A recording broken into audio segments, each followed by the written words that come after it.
Welcome back to Tech by Pike. Today we are back with the XPG Xenia 15-inch gaming laptop. I've actually been pretty impressed with this laptop so far, and a couple things that I liked about it that I mentioned in our unboxing video about a week and a half ago is specifically the keyboard. It is a mechanical keyboard. It is quite excellent. I really enjoyed typing on this thing.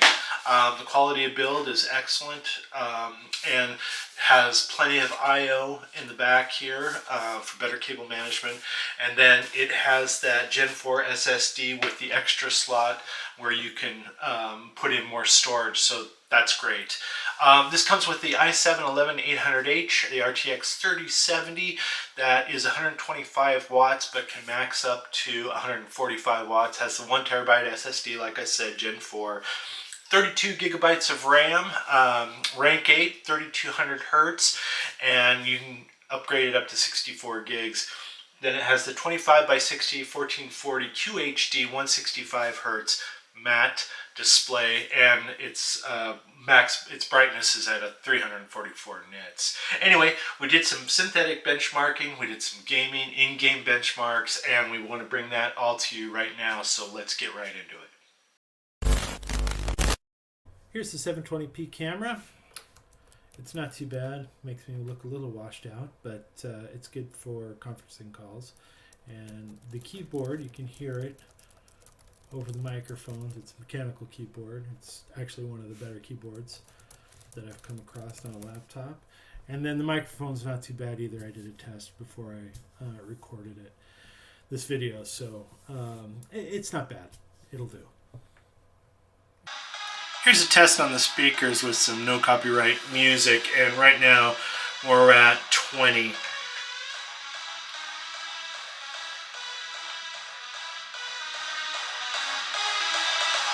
Go to 50.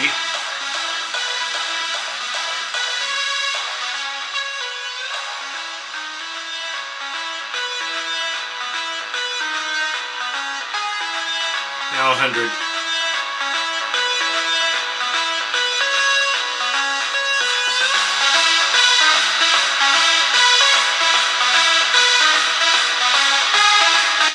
So you can hear a little bit of bass in there. It's kind of up in the upper register, but there's a little bit of bass. It sounds pretty good. We did some testing with our SpiderX Pro on the screen, and we got 99% of sRGB. We got 76% of Adobe RGB, and we got 77% of P3. So this laptop doesn't come with a MUX switch, but it does have the Intel Graphics Command Center where you can configure the laptop for better performance while playing your AAA games, and you can configure those settings based on the games that you're playing. It also has the performance tuning, the Intel NUC Software Studio, where you can also tweak some of those performance settings on the laptop based on what you're doing. You can also monitor CPU and GPU usage and your fan speeds as well. We ran some synthetic benchmarks, starting with 3D Mark. We ran TimeSpy and Firestrike. Our TimeSpy graphics score was 8,332, CPU score was 8,823, and our overall score was 8,402. And you can see our score compared to those others online, average and the best. Our Firestrike score is some of the best scores I've seen in a while. So our graphics score was 22,465. Our physics score was 21,494. Combined score was 6,147. That's odd. And then we got a legendary overall score of 17,657. That's interesting about the combined score. And it looks like we are, I'm not sure if the average and the best compared to the online scores here. I don't know, that looks like a misread. Interesting. We ran Cinebench R23, and our CPU multi-core score was 7,151, and our CPU single score single core score was 1,365.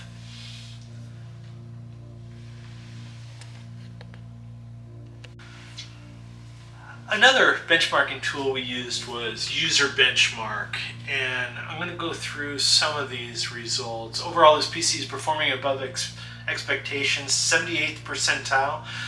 That means that out of 100 PCs with exactly the same components, 22 performed better. The overall PC percentile is an average of each of its individual components. I'm not going to read the whole thing, but I am going to scroll down a little bit here so you have an opportunity to read the rest of it. It talks about the process of the graphics, the boot drive, the memory. So let's just scroll down a little bit. And if I'm going too fast, you can definitely slow down the video so you can look at some of this information in more detail.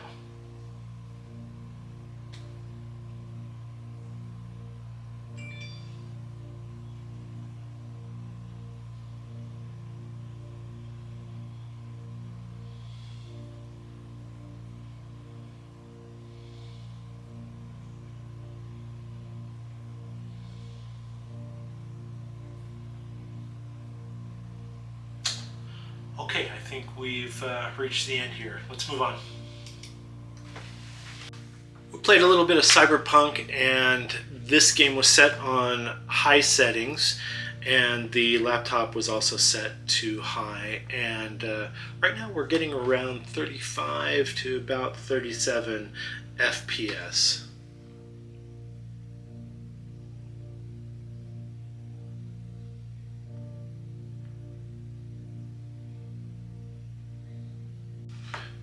We played some New World, one of the newer games out, which I truly like, and we were getting between, I'd say, 78 and 85 FPS on average. The game was set on ultra settings. We performed some in-game benchmarking using some of our favorite games like Shadow of the Tomb Raider, Red Dead Redemption, Horizon Zero Dawn, and F1 2020. And the games were set on ultra settings, and the laptop itself was, all the settings were set to high. And so we're going to look at that spreadsheet now. So this is our in-game benchmarking spreadsheet, and like I said before, the games were set to ultra settings, the laptop settings were set to high, and for Shadow of the Tomb Raider on ultra settings, we got a max of 115 FPS, an average of 75, and a minimum of 59 FPS. F1 2020, we've got a maximum of 216 FPS, average was 186, and minimum was 153. Red Dead Redemption, we've got 68 max FPS, average 47, and minimum 28. And then Horizon Zero Dawn, we had a maximum of 77 FPS, average of 40, minimum of 17. I'm a little curious about that particular score. Okay, let's move on. While performing some in-game benchmarking with Red Dead Redemption, we also tested out the fan noise. And right now this is ultra on Red Dead Redemption, so I'm just going to hit the power button here.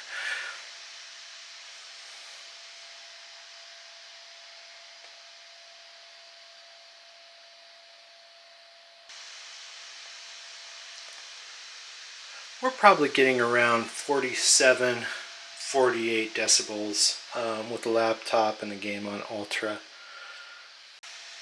So checking out the temperatures here, we were getting around between 42 and 44 Celsius, right below the screen, right above the GPU and CPU. The palm rests obviously were quite a bit cooler, probably around 27 Celsius on both sides, but as you get up towards the middle of the keyboard and right underneath the screen, that's when it starts to get really toasty. The XPG Xenia 15-inch gaming laptop. This is an ADATA and Intel collaboration. There's a lot about this laptop that I like. The keyboard specifically, the mechanical keyboard was awesome to use on this laptop. Plenty of venting, I/O in the back for better cable management. There's good power under the hood. And I just think that the chassis is really solid. Very little flex anywhere, and the screen was pretty good. We got this laptop for about $2,500 out on the Best Buy website. That's not counting tax. I will tell you right now that there are some laptops out there that are less expensive, that are more powerful. The Asus ROG Zephyrus 15-inch, it has the AMD Ryzen, 16 gigabytes RTX 3070, 1 terabyte SSD, I think would be more powerful than this laptop. The number of Alienware X15 and X17 out there that are less expensive, that have the RTX 3070, that probably pack more of a punch than this laptop. So keep those in mind if you're in the market and you're looking for a good solid gaming laptop. If you like this video, go ahead and hit the like button. If you want to see more videos like this from Tech by Pike, go ahead and hit the subscribe button. We appreciate it. It helps the channel, and it gives us an opportunity to bring more videos like this to you. And it also gives us an opportunity to grow as we go along. And that really is the point here. So we appreciate that. Thank you very much, and we'll see you in the next one.